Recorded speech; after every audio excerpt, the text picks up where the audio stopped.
Добре дојдовте во Процес. Многу емотивни, реални и поучни приказни од кои ќе дознаете како е да се живее со дете со посебни потреби, раскажани од родителите, но и преку лични интервјуа со децата. Сето ова на едно место во книгата Живот вреден за живење. Со мене во студиото се Мимоза Петревска Георгиева, новинарка, моја колешка и авторка на книгата Живот вреден за живење, и Каролина Костадиновска, клинички психолог. Добре дојдовте. Добре најдов. Во книгата се сместени вистински приказни на родители. За прв пат овие деца зборуваат за себе, јавно. Како дојде идејата да се направи оваа книга? Колку време требаше да созрее во тебе, во авторката, која што не живее во Македонија? Па вака, да, морам да напоменам дека ова не е само моја авторска книга, туку е коавторски проект со Емилија Георгиевска-Наневска. Да, живее во Мадрид. Живее во Мадрид. Исто така има девојче со попреченост и ќе го спомнам и фотографот Драги Неделчевски, кој што направи на вистина изворедни фотографии од сите деца и родители. Па, да бидам искрена, требаше долго време да се направи оваа книга. Може би некои не цели 4 години, инаку самиот процес во мојата глава траеше подолго. Всушност, идејата за пишување на една ваква исповед кај мене се роди уште по раѓањето на мојата ќерка Илина, која што е девојче со Даунов синдром и има 13 години. После тој првичен шок и... Која што всушност се наоѓа на насловната страна на книгата, да? Да. После тој првичен шок и тие тешки чувства кои што предпоставувам ги преживува секој родител, јас почувствував потреба да ја споделам мојата приказна, па бидејќи сум новинар, јас практично ја напишав и ја објавив во еден тогашен месечник и сватив колку олеснување ми донесе тој чин. Во еден момент помислив дека можеби кога некој таму, некој непознат родител, кој што исто така има дете со попреченост, би ја прочитал мојава приказна, можеби ќе има некаков бенефит, можеби ќе се идентификува со неа, можеби ќе му биде полесно, можеби ќе биде мотивиран и тој да ја раскаже својата приказна. Кога ја сретнав Емилија, едноставно ние некако се најдовме, кликнавме, што викаат луѓето, и како пријателки и креативно. Така да со разговори, со споделување, дојдовме до идеја да на овие исповеди да ги собереме од повеќе родители кои што имаат деца со различни попречености, и тоа беше еден долг процес. Имаше родители кои што веднаш прифаќаат да зборуваат за ситуацијата во која што се наоѓаат. Имаше ли отпори со оглед на стигмата, на срамот, некои од нив се кријат? Тука се собрани приказни од деца со церебрална парализа, од Даунов синдром, деца со аутизам, деца со ретки болести. Па да, имаше родители кои што веднаш прифаќаа без никакви предрасуди, можно лесно влегува во ова, лесно зборуваат, приказната буквално се излеа од нив, но имаше и родители кај кои што се гледа дека постои една стега, една премолчаност, која што премолчани, како да кажам, некои премолчани внатрешни приказни кои што ние некако требаше да ги ископаме од нив. Имаше родител кој што почна да ја раскажува својата приказна и пред крајот на процесот едноставно се откажа. Таа приказна беше премногу тешка и за родителот, верувајте, и за нас. Може ли да биде изливот на тие емоции, раскажувањето на приказната на еден начин лек за родителот, празнење на родителот од кога ќе ја раскаже својата приказна? Мимоза убаво го кажа тоа, дека речот како го напишав текстот некако како да се олеснив. Во некоја рака тоа е некаква терапевска интервенција, да. Но истовремено значи да дојдеме во контакт со оние емоции кои што претходно сме ги држале запакувани, за да се заштитиме од нив. Така да јас многу сериозно пристапив на книгата. Која мисла ве водеше кога ја читавте? Па, ја читав од две улоги паралелно. Прво од улогата на, односно не можам да кажам која улога превагна. Да, од улогата на родител и од улогата на професионалец, на терапевт. И затоа во промоцијата кажувам дека прв пат ми се случуваше да двете очи различно ми реагираат. Како од едното око да ми течеше радост, о Боже мили, ова е прекрасно што се случува, да овие луѓе конечно ја отвараат приказката пред другите, а од другата страна болка. Значи тоа е неверојатна интеграција на љубов и на болка во едно. Ова е многу, јас се доживувам како многу интимна книга. Вие сте една од промоторките на книгата. Да, значи ова е емотивна, интимна исповед. Затоа книгата ја држав со почит во моите раце. Ја читав ја немав читано печатана верзија. И со нетрпение чекав да ја видам испишана на хартија за да можам да го опипам некако делото. Интимна е и представува за мене како на едно место, како една дебела сценариска книга и како да внатре во таа книга се содржани 15 документарни филмови, а кои што се базираат на вистински приказки. Може да бидат и филмски приказни, нели, базирани на реален настан, и тоа не е малку да се направи. Значи, пред се Мимоза и Емилија се, како што во книгата пишува, жени змаеви. Не само тие двете, имаме и други родители, нели, што се змаеви, меѓутоа нив ги доживувам како жени змаеви затоа што да, треба храброст ова да се извади на виделина. Зборовите кои што се употребувани од приказките на родителите, па има и приказни на сестри, нели, кои што зборуваат не само родители, се отварање на душата, зборување за оно што најдлабоко внатре им се случува. Затоа велам дека не е мала работа, е многу навистина храбар чекор. Може ли да послужи како некој вид поддршка на семејствата? Книгата многу на сличен начин ја доживеав и јас, многу ни помага и на нас, за да созрееме во себе и да ги осознаеме работите повеќе. Да, мене ми се отвори прашањето на кој што немам одговор. Како јас би се однесувала во ваква ситуација? Јас сум родител на здраво дете. Неминовно, спонтано ми дојде да влезам во улогата. Од каде ја би ги црпела тие снаги?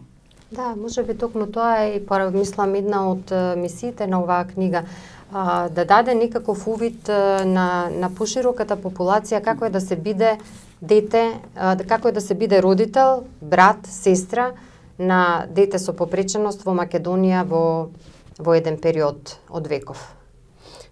Имаше една мисла сега при крајот на една приказна, не знам дали е таа негова или општо позната, дека само еднаш се умера, понатаму е полесно. Таа ми остави така голем впечаток. Иако јас сум против тоа да она поделеност на децата сепак постои во реалноста, постои во нашето општество. Илина е прекрасно девојче со Даунов синдром. Како таа се справува со сето ова ако средината не реагира како што треба, односно реакција на некој од минувачите, од како вие се справувате во семејството, како таа, дали е свесна за себе и за околината? И како и влијае тоа? Секако дека е свесна и за себе и за околината, како минуваат годините, свесна и за својата, се посвесна и за својата различност. Да. Значи, јас уште од незини најрани години сум се обидувала тоа некако да и го објаснам во некаква форма која што е прифатлива за незината возраст, така што зборот Даунов синдром за неа никогаш не представуваше изненадување, значи како да го слушала уште од најрана возраст. Колку таа себе си се прифаќа како таква, може би најдобро би ви одговорила самата таа, би требало не за да прашате. Инаку што се однесува до околината, се повеќе мислам дека не само јас, него сите оние луѓе кои што ќе дојдат во контакт со луѓе со било каква попреченост и доколку имаат време малку повеќе да поминат со тие луѓе, ќе сватат дека тие луѓе не се толку поразлични од нас. И кога ние тоа ќе го сватиме, ќе го смениме и сопствениот однос кон тие луѓе. Пред се ќе паднат оние првични бариери на страв, незнање како да се комуницира со тие луѓе и така натаму. Што се однесува до Илина, можам да кажам дека е релативно добро прифатена од средината, таа е сосема прифатена во семејството. Но не можам да очекувам подеднакво прифаќање и толеранција и од околината, но морам да кажам дека работите последниве години како да се изменети.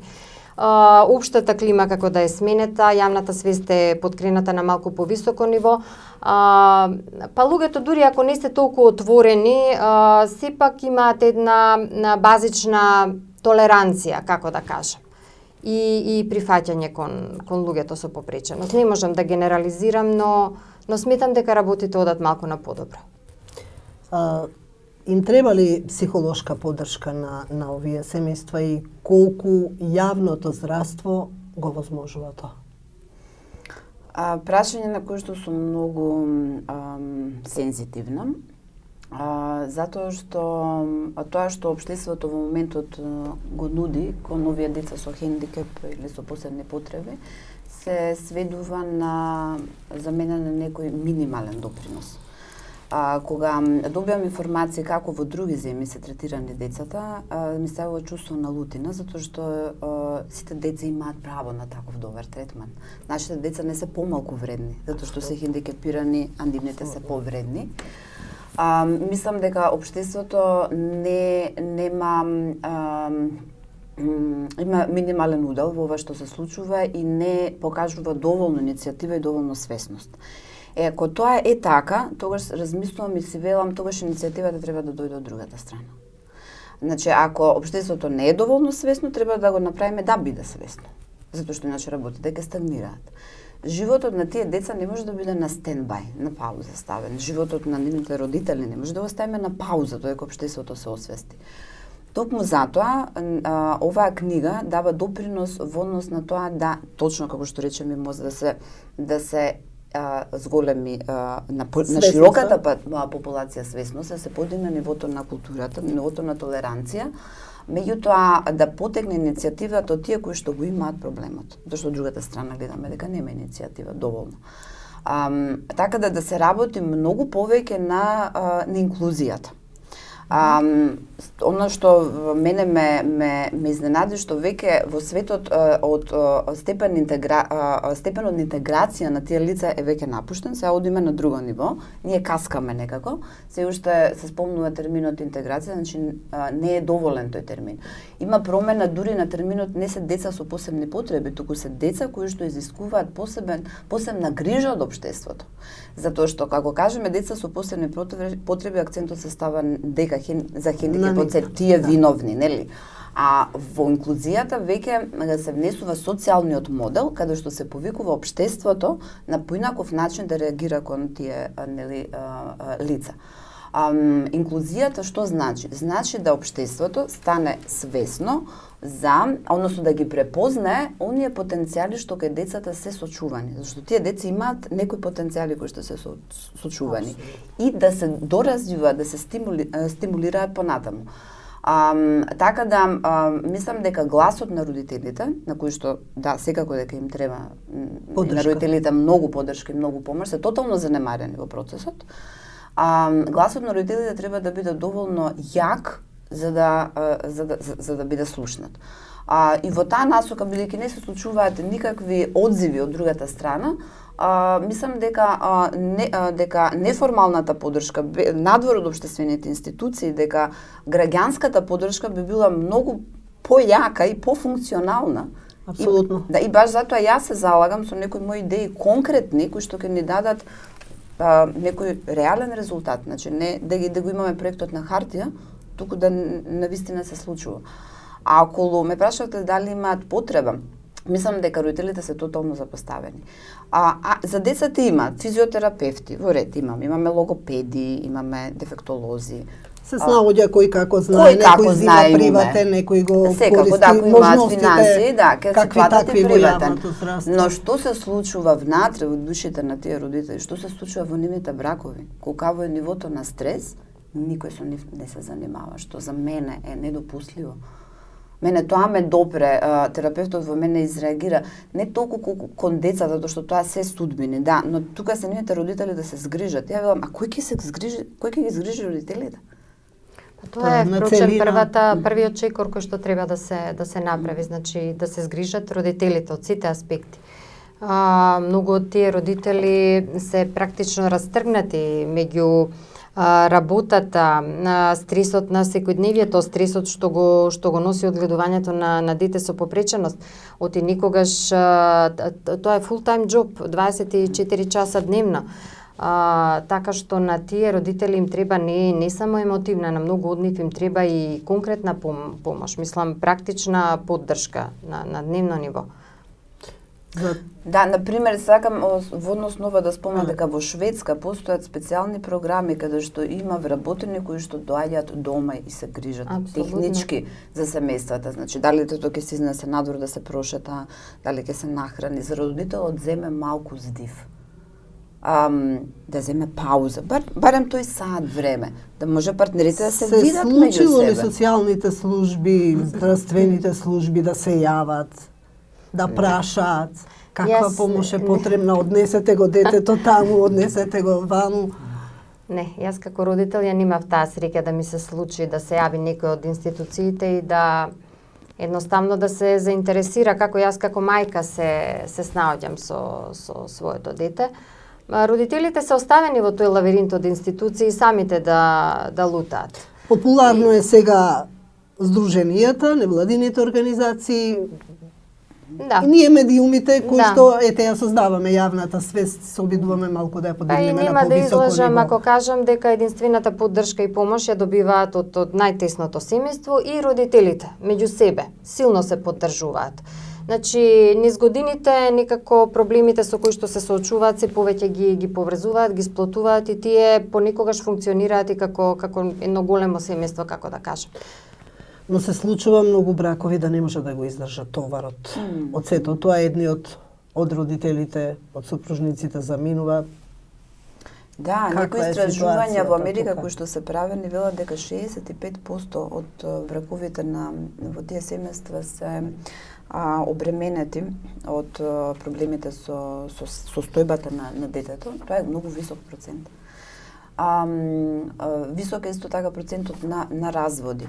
Кај нас ние сме се уште попатриархална, поконзервативна средина. Не викам дека кај нас нема разводи во тие семејства, меѓутоа проблемот што јас го видов е дека како тие родители да не си даваат право да се пожалат дека бракот не им чини. Затоа што целиот фокус е на детето, нели? Нормално дека бракот треба да биде во служба на детето, но тоа воопшто не е лесна задача. Тоа што се случува практично во домот, еве ми мозок ќе потврди дека фокусот е ставен на детето со посебни потреби и минимално време останува да брачните партнери се видат меѓу себе како партнери, не како родители. Тоа се две различни улоги. Така да тоа е некоја украдена минутка, некоја украдена секунда. Ми мозок повеќе за тоа би можела да кажа. И тие бракови страдаат како и браковите на родители кои што имаат здрави деца. И тие имаат фрустрации, тие имаат конфликти, но во името на состојбата на детето, како да е забрането да спомнеме дека нашиот брак не функционира. Да, како да е непристојно да ги споменат другите проблеми, секојдневните проблеми, емотивните проблеми. Па така е, да. Практично на овие родители и тоа како им треба оддишка, и тоа како им треба малку време да издвојат за себе, да си ги наполнат батериите. Многу е важно да не се запостави тој социјален живот, значи контакти со пријатели, излегување, а тоа верувајте колку е возможно, речи си воопшто. Јас исто знам дека во некои западноевропски земји постои можност да еднаш дневно, не еднаш дневно, простете, еднаш неделно, мајката или односно семејството да го остави детето на причувување во некакви си институции, предпоставувам, кои што ќе го згрижат во текот на тој еден ден, за да може да си ги наполни батериите, бидејќи кога е таа одморена, кога таа е спокојна, е подобра, апсолутно е подобра и за семејството. Да, сега тука можам да напоменам дека битен е податокот дека децата со посебни потреби се многу поранливи, посензитивни кон стресот што се случува во релацијата меѓу родителите за Го разлика од чувствуваат здравите тоа. деца. Значи 3 пати, 5 пати повеќе може да го осета преку невербалниот говор. Значи просто не мора ни текстот да го слушнат. Затоа што тие се зависни од родителите. Ако нешто не функционира во таа партнерска релација, детето развива стравови дека ќе биде оставено и напуштено, стравови за кои што детето не раскажува, можеби не може да зборува. Па ги чува длабоко во себе. И тоа има негативно влијание секако и врз неговото психичко и врз неговото физичко здравје. Се тука како да имаме императив дека бракот мора да биде брилјантен. А како да биде брилјантен кога нели околностите во кои што се случува тој брак не се поволни секогаш, не? Имате уште 2 керкички. Да.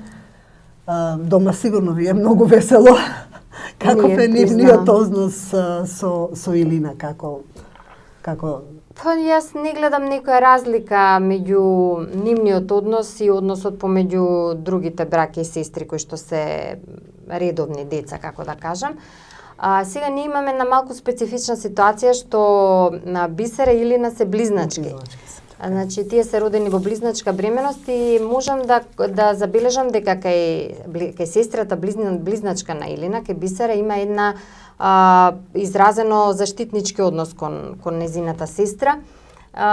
И како не одат во исто оделение, нели? Разлика. Да, Илина е 1 година поназад, Бисера е 8, Илина е 7 оделение. Оно што кај Бисера го забележувам сега, значи таа веќе има раскрстено со тоа, нема никакви проблеми да сподели со своите другарчиња, со било кого дека има сестра со Даунов синдром, но малку се нервира поради неинформираноста. Сега пред некој ден ми се пожали: мамо, јас им кажувам на другарчињата дека имам сестра со Даунов синдром, и неколку пати се случило да ја кажат: уф, ти посакувам побрзо да оздрави. Луѓето едноставно не знаат, не се виновни, поготово децата, не се виновни што не знаат дека не станува збор за болест, туку станува збор за состојба. За состојба, така. Јас верувам дека Бисера еден ден многу ќе им помогне. Да, таа ќе биде активист во тој однос, како што имаме случај со во една од приказните кај Теано, нели, и незините родители и сестрата. Да. Кај Рато и обично браќата и сестрите на тие деца тргнуваат по патот или стануваат дефектолози, логопеди или па многу интензивно волонтерски работат на оваа проблематика. Како да го направиме ова општество подобро место за живење за овие деца? Дали можете да се подпрете на општеството кое се работи иднината на вашето дете, за понатаму зборам? Или тука е само прво се помислува на семејството и тука завршува се? Па, како да ви кажам, колку можам јас да се подпрам на општеството? Затоа што ние не сме вечни како родители, нели? Токму тука е проблемот. Мислам дека најголемиот проблем сега лежи кај возрастната популација на луѓе со попреченост. Значи, во Македонија отпочна некаков таков процес на инклузија, почнувајќи од образованието. Значи, тие деца им се обезбедува некаква едукација во рамки на редовното образование. И основното и средното образование, што не значи дека некој од нив можат да завршат и високо образование. Значи, веќе имаме ние момче со Даунов синдром кој што е абсолвент на педагошкиот факултет. И што не бил гостин 2 пати. Неколку пати, да, цако сите го познаваат, изворедно момче. Но тоа е еден светол пример, еден убав пример. Кај поголемиот дел од популацијата полнолетна, иако кај нив полнолетноста не соодветствува хронолошки со полнолетноста кај другите луѓе, кај возрастната популација со попреченост, после завршувањето на училиштето, па и средното училиште, нели, веќе како да постои една невидлива рампа, каде понатаму. Повеќето од нив тогаш остануваат дома, на товарот на родителите, со самото тоа што не се вклучени во животниот тек, тие природно паѓаат во регрес, во изолација. И тоа е многу опасно. Значи, треба да се мисли што понатаму. Како тие да станат да се корисни, интегрираат, да работат. корисни чинители во општеството, тие може да работат. Значи, треба да се профилираат за одредени професии кои што соодветствуваат на нивните потенцијали. Тоа е голем проблем и мислам дека многу и покрај нели заложбите на владата во неколку наврати имаше вработување на луѓе со попреченост, тоа е процентуално малку споредбено со тоа колку ги има во Македонија. Треба да енергијата на ова општество, на државата да се насочи во тој правец. Апсолутно.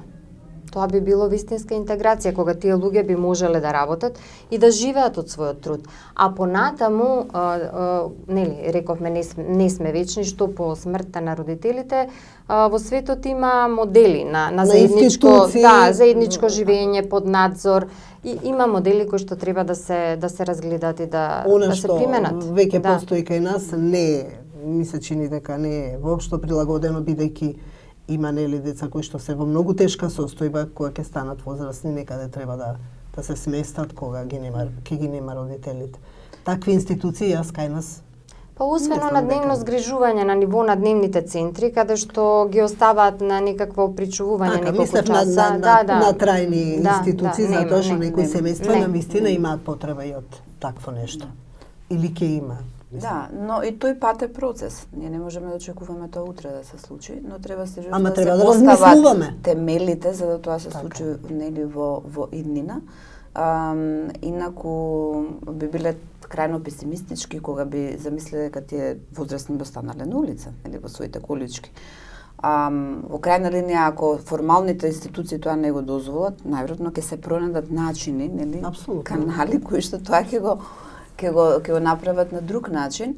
Јас само сакам да кажам дека се надевам дека во тие институции ќе доаѓаат нови генерации, нови кадри кои што поинаку ќе размислуваат.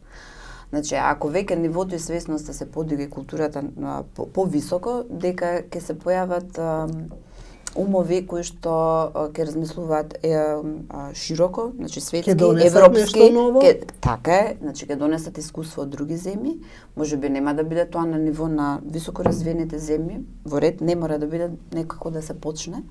Меѓутоа јас не сакам да бидам песимист, мислам, нели се откажувам од песимизмот. Но сакав нешто друго да кажам во однос на предрасудите, колку кај нас се уште ги има предрасудите. Уште од најраните институции, тоа се градинките. Во градинките често пати се употребува реченицата, што мислам, јас научив каков е третманот на воспитачките и на учителките, не по нивна вина, остави го, тој е различен. Таа контрадикторност на пораката јас ја гледам во општеството. Значи, сега ние прифаќаме дека тие се различни, ама од друга страна остави го. Нагласуваме дека се различни. Да, ама остави го. Тој е различен, остави го. Значи, тие што се различни треба да ги оставиме. Таа двојност, контрадикторност на пораката, уште од најрана возраст дечињата ја примаат натре во себе. Значи, што ме учи возрастниот, ако е различен, јас треба да се трнам на страна. Зошто е тоа така? Затоа што да се каже дека различноста е убава. Така, но воспитачките и учителките велат ние немаме едукација, што да правиме со тие деца? Можеби тие кои би имале едукација, нели би престанале да користат таа контрадикторна порака. Зошто нема едукација? Затоа што никој нели од општествениот систем не се заангажирал да има едукација. Не се сетил дека треба. Да, па затоа велам, можеби па и нели пак иницијативата треба да дојде од нивна страна, нели да воспитачките и учителките да кажат ние имаме потреба да бидеме едуцирани. Така да, нели како што реков, се родителите ќе промовираат, се промовира книгата, ќе се вклучат граѓани и практично свесноста ќе дојде не од општеството, туку ние ќе го подбутнеме општеството. Исто така и сакам кажам дека промените мора да се стартува таму уште во првите институции каде што децата се социализираат. Тоа се градинките. Па да очекуваме резултати понатаму. Така, и сите ние да поработиме и да размислуваме во тој правец. Добро, значи промоцијата беше денеска, книгата е во издание на Или, каде ќе може да ја најдат? Да биде лесно, ќе биде ли лесно достапна, колку примероци има, како? Па книгата е испечатена во 700 примероци. Мислам дека ние барем ќе направиме напор да биде достапна каде што може во поголемиве градови барем во Македонија, но доколку некој изрази желба да ја има оваа книга, може слободно да ни се јави, ние ќе најдеме начин да му ја доставиме. еве можат и да се обратат и кај нас во редакција. Секако. Ќе го оствариме контактот, јас книгата топло ја препорачувам. Ви благодарам на разговорот. Благодарам. Благодарам.